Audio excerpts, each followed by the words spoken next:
మీ కన్నీరు విడుచుట నేను చూసి తిని, మీ ప్రార్థన నేను అంగీకరించాను అన్నారు ఆయన. గనుక ప్రతి ఒక్కరము కూడా కన్నీటితో ప్రార్థన చేద్దాం.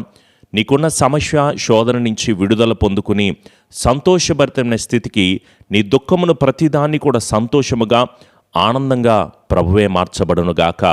ప్రభు పేరిట మీ అందరికీ కూడా ప్రత్యేకమైన వందనాలు. మరొక వాగ్దానం వినడానికి దేవుడు మనందరికి ఇచ్చిన గొప్ప కృప. ఈరోజు కూడా దేవుని వాక్యాన్ని ధ్యానం చేసుకుందాము. యోహాను సువార్త 16వ అధ్యాయము 20వ వచనము, మీరు దుఃఖింతురు గాని మీ దుఃఖము సంతోషమగును. Your sorrow shall be turned into joy. Praise Lord. మనం ప్రతిరోజు కూడా అనేక శోధనలు మన మీదకి వచ్చేటప్పటికి, కలవరాలు, సమస్యలు మనం ఎదుర్కొనేటప్పటికి చాలా రకాలుగా ఏడుస్తూ బాధపడుతూ ఉంటున్నాము. ప్రతిరోజు రాత్రికాల సమయం ముందు నిద్రపోయేటప్పుడు నా జీవితం ఏంటి, నా బ్రతుకేంటి, ఆ ఫ్యాన్ చూస్తూ, ఆ సీలింగ్ చూస్తూ నువ్వు ఏడుస్తున్న పరిస్థితిని దేవుడు చూస్తున్నాడు. నీ కన్నిటిని నాట్యముగా మారుస్తాడు. నీవు పడుతున్న వేదనకరమైన పరిస్థితులన్నింటినీ కూడా సంతోషభరితంగా దేవుడు నడిపిస్తాడు. నువ్వేం కలవరపడద్దు, నువ్వేం దిగులు పడద్దు. దేవుని మీద భారం ఉంచినప్పుడు, ఆయనకు మనం అప్పగించినప్పుడు మనం దుఃఖపడతామంట. ఇప్పుడున్న పరిస్థితుల్లో, ఇప్పుడు ఎదుర్కొంటున్న ఆర్థికపరమైన సమస్యల్లో, అప్పుల ఊబిలో కూరుకుపోయావు.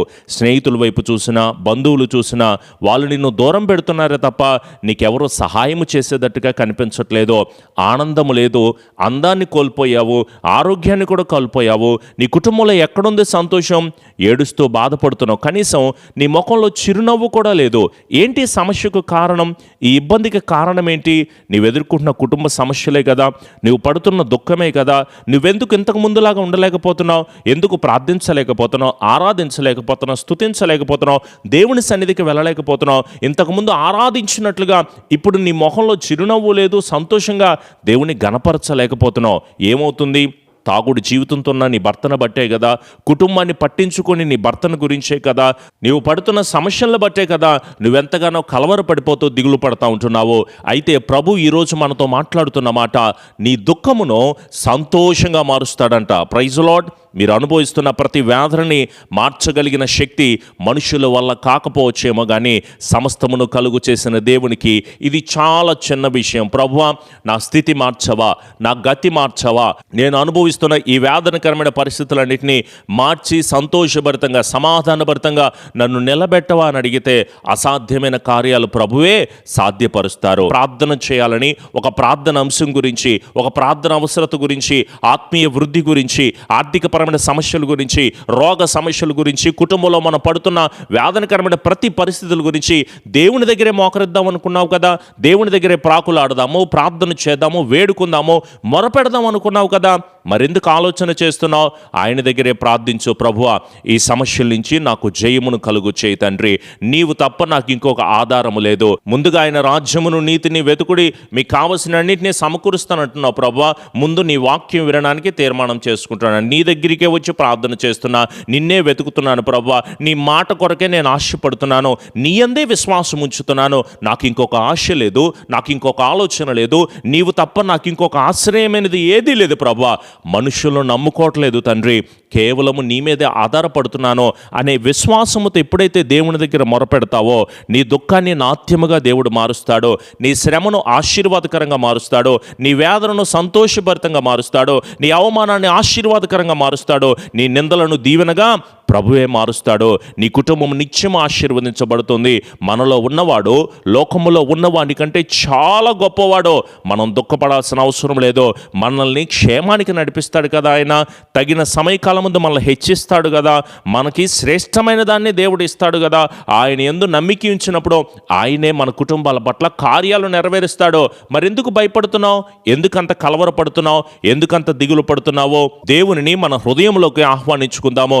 నా స్థితిని మార్చయ్యా, నా పరిస్థితిని మార్చయ్యా. ఇప్పుడు నేను పడుతున్న ప్రతి బాధలో నుంచి నాకు విడుదల కలుగుచే, నన్ను లేవనెత్తు ప్రభువా. ప్రతిరోజు ఏడుస్తున్నా, ప్రతిరోజు కన్నీటితో బాధపడుతున్నా, నా కుమారుని చూసినప్పుడు, అల్లుని చూసినప్పుడు, బిడ్డలు చూసినప్పుడు, స్నేహితులు చూసినప్పుడు, నా భర్తను చూసినప్పుడు, కోపిష్టి బ్రతుకుతో అక్రమ సంబంధాలకు బందీ అయిపోయిన నా కుటుంబం చెల్లాచెదురైపోయింది ప్రభువా. దయచేసి నా ఇల్లు అనే కుటుంబాన్ని కట్టు తండ్రి, నా జీవితాన్ని కట్టు ప్రభువా, నా బ్రతుకుని కట్టు తండ్రి. నీవు కట్టకపోతే కట్టువారి ప్రయాస వ్యర్థమన్నావయ్యా. నీవు కాపాడకపోతే దాన్ని కావలి కాయవారు మేలుకొని ఉండుట కూడా వ్యర్థమే అంటున్నావు ప్రభువా. నీవు నా కుటుంబాన్ని కట్టి నన్ను నడిపించు ప్రభువా అని ఆయన దగ్గర మనమందరం ప్రార్థన చేస్తే కృప పొందుకోవా, దీవెన పొందుకోవా, ఆశీర్వాదాన్ని పొందుకుంటావు. ఎవరు చెప్పారు నీకు నీవు దీవించబడలేవు? నీ శ్రమ, నీ కష్టం, నీ బాధను బట్టి చచ్చిపోవడమే తప్ప ఇంకొక మార్గం ఏమీ లేదు. ఇలా నీ జీవితాన్ని సాగించుకోవడమే తప్ప నీవు లాభాల బాటలో వెళ్ళలేవు, నీవు దీవించబడలేవు, ఈ సెటిల్మెంట్స్ అన్నీ కూడా అవ్వవు, ఈ గొడవలు తీరవు అనుకుంటున్నావేమో. ప్రతి దానికి కూడా తగిన సమయం అనేది ఉన్నది. నీవు బయటపడడానికి, నీవు ఎగ్జామ్స్లో పాస్ అవ్వడానికి, నీకు మంచి జాబ్ రావడానికి, నీవు ఉన్నతమైన స్థితికి వెళ్ళడానికి, ఆశీర్వాదకరంగా నీ జీవితం మార్చబడడానికి తగిన సమయము అనేది ఉన్నది. ఆయన నిన్ను హెచ్చించేది. మనుషుల వైపు చూడబాక. సాతాన్ అంటాడు దేవుని వాక్యానికి లోబడబాక అంటాడు. కానీ దేవుని సేవకుడిగా చెప్పగలను, మనం ఎప్పుడైతే తగ్గించుకుని విధేయతగా దేవుని దగ్గర మొరపెట్టి ప్రార్థన చేస్తామో సాతాను క్రియలు మీ మధ్య పని చేయడానికి అవకాశం ఉండకూడదు. నిన్ను ముందుకు సాగని ఇట్లా దేవుడి దగ్గరికి కూడా రానిట్లేదు. నిన్ను దేవునికి దూరము చేస్తున్నవన్నీ కూడా విడుదల కలగాలి. చుట్టుపక్కల చూస్తున్న సేవకులను కానీ లేకపోతే పరిశుద్ధుల గుంపు కానీ ఎవరిని చూడబాకండి, దేవుని వైపే మనము చూద్దాము. వ్యాధులతో బాధించబడేలాగా చేస్తున్నాడు కదా, నీతిమంతులను ఎదిరించేలాగా చేస్తూ ఉంటున్నాడు కదా, మన హృదయాన్ని చెరిపేలాగా చేస్తున్నాడు, అబద్ధాలు మాట్లాడేలాగా చేస్తున్నాడు, పాపపు క్రియల్లో ఉండేలాగా చేస్తున్నాడు.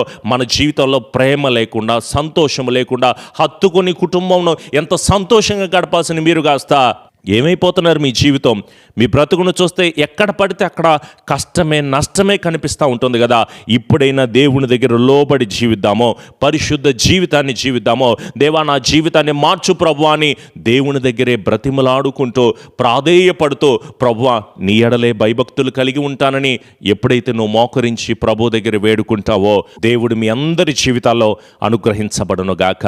నీవు చేస్తున్న పనిని పక్కన పెట్టి నాతో పాటు కలిసి ప్రార్థనలు ఏకీభవించు. ప్రభువా ఇప్పుడు వరకు నీకు విరుద్ధంగా నడిచాను, నీకు ఇష్టమలేని పనులు చేశాను, మీకు ఆయాసకరమైన కార్యాలు నేను చేశాను ప్రభువా. నేను నీ సన్నిధిలో ప్రాధేయపడుతూ వేడుకుంటానని ఇప్పుడే మోకరించు. ఎక్కడున్నావో అక్కడే తలలు వంచి కనులు మూసుకుని ప్రార్థనలో ఏకీభవించు. కృపా సత్య సంపన్నుడా మా గొప్ప దేవా, నీ కృప కలిగిన దయగలిగిన బంగారు పాదములకు మరొకసారి వందనములు, స్తుతులు, స్తోత్రములు ప్రభువా. దేవా మేము దుఃఖిస్తాము కానీ మా దుఃఖమును సంతోషంగా మారుస్తానని మాతో ఎంతో చక్కగా మాట్లాడినందుకు వందనాలు ప్రభువా. ఈ లోక సంబంధమైన అనేక దుఃఖాలతో మేము బాధపడుతున్నాము తండ్రి. దయచేసి మాకు విడుదల కలుగు చేయండి ప్రభువా. మా ప్రధానమంత్రిని, రాష్ట్రపతిని, ముఖ్యమంత్రిని, ఎమ్మెల్యేలను, ఎంపీలను ప్రభువా ప్రతి ఒక్కరి చుట్టూ ప్రతి డిపార్ట్మెంట్ని మీరు దీవించండి. ఈరోజు జరుగుతున్న సర్జరీలని, డాక్టర్ని, పేషెంట్స్ని, సాఫ్ట్వేర్ ఎంప్లాయీస్ని, ఇంజనీర్స్ని, డ్రైవర్స్ని ప్రభువా అనేక పని చేస్తున్న బిడ్డలందరి చుట్టూ నాయన నీ కాపుదల మీరు కలుగు చేయండి. ఎంతోమంది అనారోగ్య సమస్యలతో బాధపడుతున్నారు ప్రభువా. బీపీలతో, షుగర్లతో, గుండె సమస్యలతో, కిడ్నీ సమస్యలతో, నడువు నొప్పితో, లివర్ సమస్యలతో, కడుపులో ఇన్ఫెక్షన్తో బాధపడుతున్నారు. మోకాళ్ళు, గొంతు క్యాన్సర్, పీసీఓడి, థైరాయిడ్ ఇలా అనేక రకాలైన గర్భఫల సమస్యలతో బాధపడుతున్నారు తండ్రి. వారికి ఎదురవుతున్న ప్రతి బంధకాల నుంచి నాజరేయుడైన యేసు నామములో విడుదల కలుగు చేయండి ప్రభువా. నీ దగ్గర ప్రాకులాడి ప్రార్థన చేసిన వారిని వదిలిపెట్టరు కదా ప్రభువా.